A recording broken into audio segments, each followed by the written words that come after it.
നമസ്തേ. കോഴിക്കോട് പാളയത്ത് നടന്ന ഒരു കൊലപാതകം. അത് പിന്നീട് നമ്മളെ ഞെട്ടിക്കുന്ന ഒരു സംഭവമായിട്ട് മാറുകയാണ്. നമ്മളെപ്പോഴും സംഭവങ്ങളിലൊക്കെ ട്വിസ്റ്റുകൾ ഉണ്ടാകുന്നു എന്ന് പറയാറുണ്ട്. പക്ഷേ ഇത് അക്ഷരാർത്ഥത്തിൽ ഓരോ മനുഷ്യനെയും ഞെട്ടിച്ച ട്വിസ്റ്റാണ്.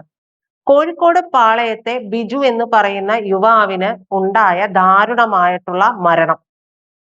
ആ മരണം സംഭവിച്ച സമയത്ത് എല്ലാവരും പറഞ്ഞുകൊണ്ടിരുന്നത് പോലീസിനെയാണ്.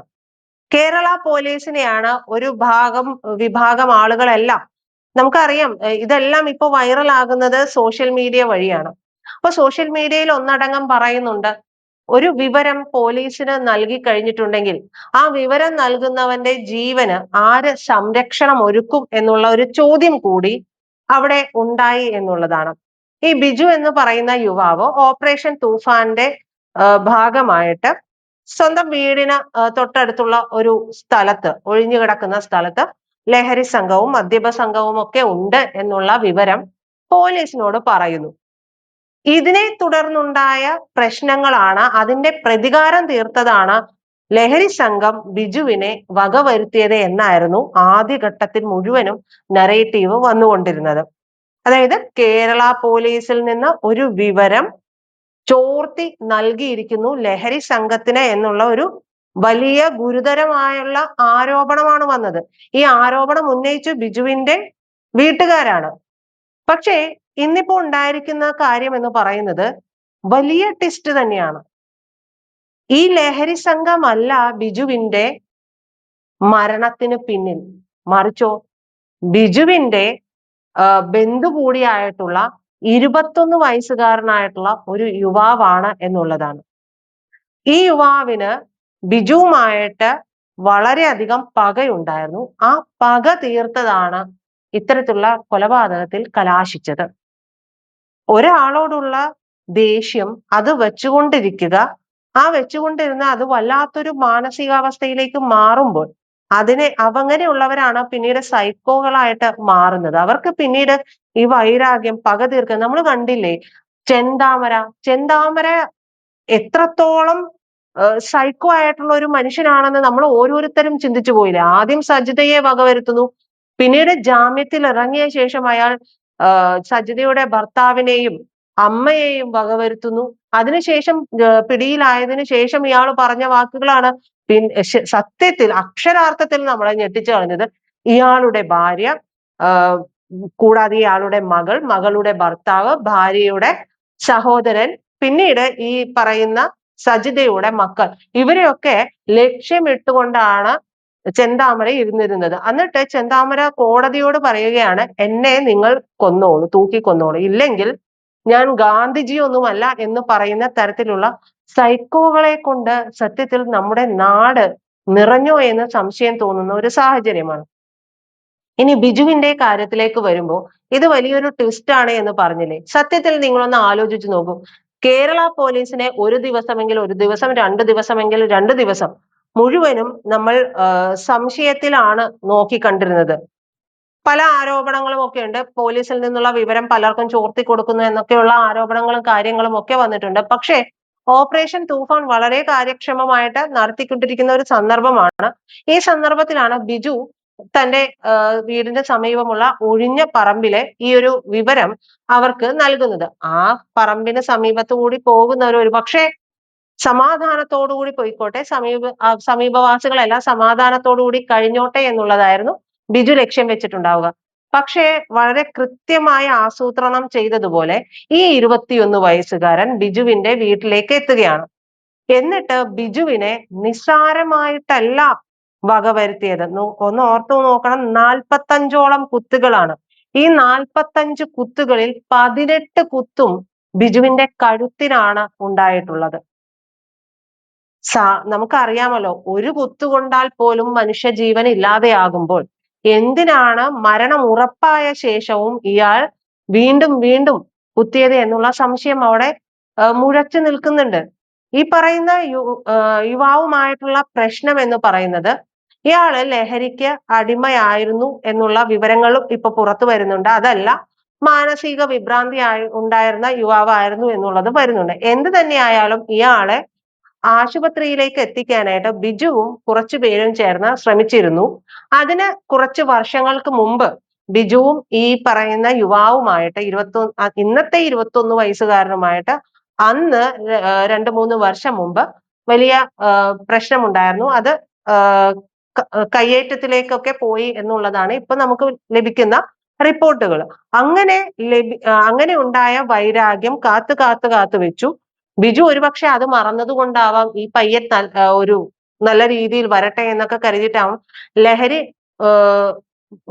എന്താ പറയുക ഡി അഡിക്ഷൻ സെന്ററിലേക്ക് ഈ യുവാവിനെ കൊണ്ടുപോകാനൊക്കെ ശ്രമിച്ചത്. ബിജു മാത്രമായിരുന്നില്ലല്ലോ അപ്പൊ സ്വാഭാവികമായും അതിൽ ഉണ്ടായിരുന്നത്. പക്ഷെ ബിജുവിനെ മാത്രമാണ് ഈ പയ്യൻ ലക്ഷ്യം വെച്ചത് എന്നുള്ളതാണ്. അപ്പോൾ ഈ യുവാവിന്റെ മാനസികമായിട്ടുള്ള കാര്യങ്ങളെല്ലാം തന്നെ, മാനസികമായിട്ടുള്ള സ്വാസ്ഥ്യം എന്ന് പറയുന്നത് കൈവിട്ടു പോയിട്ടുണ്ടാകണം എന്നുള്ളതാണ്. ഈ യുവാവിനെ എങ്ങനെയാണ് പോലീസ് കണ്ടെത്തിയത്? ഇത്രയും മുൾമുനയിൽ പോലീസിനെ നിർത്തിയ ഒരു സംഭവം, ഒരു കൊലപാതകം നടത്തിയ പ്രതിയെ പോലീസ് പിടികൂടിയതും വളരെ കൃത്യമായിട്ട് തന്നെയാണ്. കാരണം പോലീസ് ഈ സംഭവ സ്ഥലത്ത് വന്ന് നോക്കുമ്പോൾ ഈ പറയുന്ന കൃത്യം നടത്തിയിട്ടുള്ള പ്രതി അത് വളരെ ട്രെയിൻഡ് ആയിട്ടുള്ള ഒരാളൊന്നുമല്ല. കാരണം കിച്ചൺ നൈഫ് വെച്ചിട്ടാണ്, നമ്മൾ അടുക്കളയിലൊക്കെ ഉപയോഗിക്കുന്ന കത്തി വെച്ചിട്ടാണ് ഈ ഒരു കൃത്യം നടത്തിയിരിക്കുന്നത്. മാത്രമല്ല ഇയാൾ ബിജുവിന്റെ മുറിയിലേക്ക് എത്തിയിട്ടുണ്ട്. ബിജുവിന്റെ മുറിയിലേക്ക് എത്തണമെന്നുണ്ടെങ്കിൽ ആ മുറിയും ആ പരിസരവും ഒക്കെ വളരെ കൃത്യമായിട്ട് അറിയാവുന്ന ഒരാളായിരുന്നിരിക്കണമല്ലോ. ആ ഒരാള് ആരാണ് എന്നുള്ളതായിരുന്നു പോലീസ് അന്വേഷിച്ചത്. ബിജുവിന്റെ മൃതദേഹം പൊതുദർശനത്തിനൊക്കെ വെച്ചപ്പോൾ ഞെട്ടിക്കുന്ന പ്രകടനം ഈ പറയുന്ന യുവാവും കാഴ്ചവെച്ചു എന്നാണ് പിന്നീട് വരുന്ന റിപ്പോർട്ടുകളൊക്കെ. അപ്പൊ ഈ കാഴ്ചവെച്ച യുവാവിനെ പക്ഷേ പോലീസ് എന്ന് പറയുന്നത് എപ്പോഴും പോലീസ് ആണെന്ന് നമ്മൾ പറയില്ലേ, അതുപോലെ കയ്യിലൊരു മുറിവുണ്ടായിരുന്നു. ഈ കയ്യിലെ മുറിവിൽ സംശയം തോന്നി തുടങ്ങിയ അന്വേഷണം പിന്നീട് എത്തുമ്പോൾ ഇയാൾ ഉപയോഗിച്ച വസ്ത്രങ്ങളും ഒക്കെ കത്തിക്കാൻ ഉപയോഗിച്ച ബുദ്ധിയും അതെല്ലാം പിടികൂടുന്നതിന്, സംശയം വർദ്ധിക്കുന്നതിനുമൊക്കെ കാരണമായി എന്നാണ് പറയുന്നത്. ഇതുമായി ബന്ധപ്പെട്ടുള്ള അന്വേഷണം കൂടുതൽ ഊർജിതമാക്കിയപ്പോഴാണ് ഇയാളാണ് ബിജുവിനെ വകവരുത്തിയത് എന്നുള്ള കാര്യം പുറത്തേക്ക് വരുന്നത്. അതിന് പിന്നിലുണ്ടായ പക എന്ന് പറയുന്നത് നമ്മൾ നേരത്തെ പറഞ്ഞതുപോലെയുള്ള വിഷയങ്ങളായിരുന്നു. ഒന്ന് ആലോചിച്ച് നോക്കണം. ഒരു യുവാവിനെ അയാൾ നല്ല രീതിയിലേക്ക് മുന്നോട്ട് ജീവിതം കൊണ്ടുപോകാനായിട്ട്, ഇനി ഡി അഡിക്ഷൻ സെന്റർ ആയിക്കോട്ടെ അല്ലെങ്കിൽ ആശുപത്രിയിലായിക്കോട്ടെ, മാനസികാസ്വാസ്ഥ്യം ഉണ്ട് എന്ന് കരുതിയ വാദമാണ് ശരിയെങ്കിൽ അയാളെ ഹോസ്പിറ്റലിലായിക്കോട്ടെ കൊണ്ടുപോയി ആക്കാം എന്ന് പറയുന്നത്, ഒന്ന് സമൂഹത്തിൽ ഇയാൾ ഒരു ഉപദ്രവമാകരുത്, രണ്ട് ഇത് മാറിയാൽ ഈ പറയുന്ന യുവാവിന് സുഖമായിട്ട് മുന്നോട്ടുള്ള ജീവിതം കൊണ്ടുപോകാനായിട്ടും സാധിക്കും എന്നുള്ളതാണ്. എന്നാൽ പകമൂത്ത ഒരു മനുഷ്യന്റെ മുമ്പിലേക്ക് ഇതൊന്നും ഒരു വിഷയമേ അല്ല. അവന് ഒരാളെ തീർക്കണമെന്ന് തുനിഞ്ഞിറങ്ങിയാൽ, പക കൊണ്ട് മനസ്സ് നിറഞ്ഞ മാനസികമായിട്ടുള്ള പിടിയെല്ലാം വിട്ടുപോയ ഒരുത്തന് ഇതൊന്നും ഉൾക്കൊള്ളാൻ കഴിയില്ല എന്നുള്ളത് കൂടിയാണ് ബിജുവിന്റെ ഈ ഒരു വിഷയം നമ്മളെ ഓർമ്മിപ്പിക്കുന്നത്.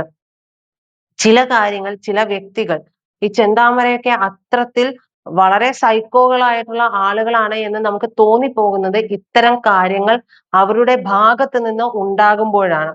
എന്തായാലും കേരള പോലീസിന്റെ തലയിൽ ഇരുന്ന ഒരു വലിയ പ്രശ്നം അത് അവർ തന്നെ അന്വേഷിച്ച് കണ്ടെത്തി മാറ്റി വെച്ചിട്ടുണ്ട്. കേരള പോലീസിനെ ഇതിൽ സംശയിച്ചത് തെറ്റാണോ എന്ന് ചോദിച്ചാൽ അതും നമുക്ക് ബിജുവിന്റെ വീട്ടുകാരെ കുറ്റം പറയാൻ കഴിയില്ല. കാരണം ബിജുവിനെ സംബന്ധിച്ച് ബിജുവിന് മറ്റാരുമായിട്ട് പ്രശ്നങ്ങൾ ഉള്ളതായിട്ടൊന്നും ആർക്കും അറിയില്ല. ആകെ ഉണ്ടായിരുന്നത് ഈ ഒരു വിഷയം ഓപ്പറേഷൻ തൂഫാന്റെ ഭാഗവുമായിട്ട് പറഞ്ഞു കൊടുത്തതായിരുന്നു.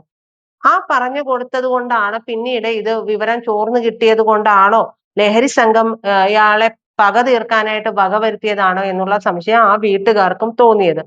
എന്തായാലും ഇത്തരത്തിലുള്ള സൈക്കോകളായിട്ടുള്ള ആളുകളെയൊക്കെ കൊണ്ട് നമ്മുടെ സമൂഹം നിറയുകയാണോ എന്നുള്ള പേടി, ഒരു ഭയം എല്ലാവരുടെയും ഒക്കെ ഉള്ളിലുണ്ട്.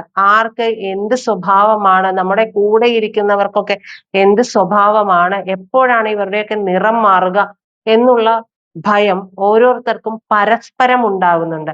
പരസ്പരം പണ്ടുണ്ടായ രീതിയിലുള്ള ഒരു കണക്ഷൻ ഒരാളെ തിരുത്താനോ ഒക്കെയുള്ള ഒരു മാനസികമായിട്ടുള്ള വലിപ്പമോ കാര്യങ്ങളോ ഒന്നും ഇന്ന് ആർക്കുമില്ല.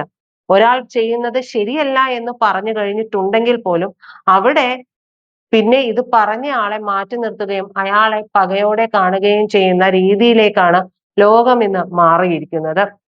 പ്രിയപ്പെട്ട പ്രേക്ഷകരെ, നിങ്ങൾക്ക് ഈ വീഡിയോ ഇഷ്ടമായി എന്നുണ്ടെങ്കിൽ ലൈക്ക് ചെയ്യാനും ഷെയർ ചെയ്യാനും കൂടെ കമന്റ് ചെയ്യാനും മറക്കരുത്.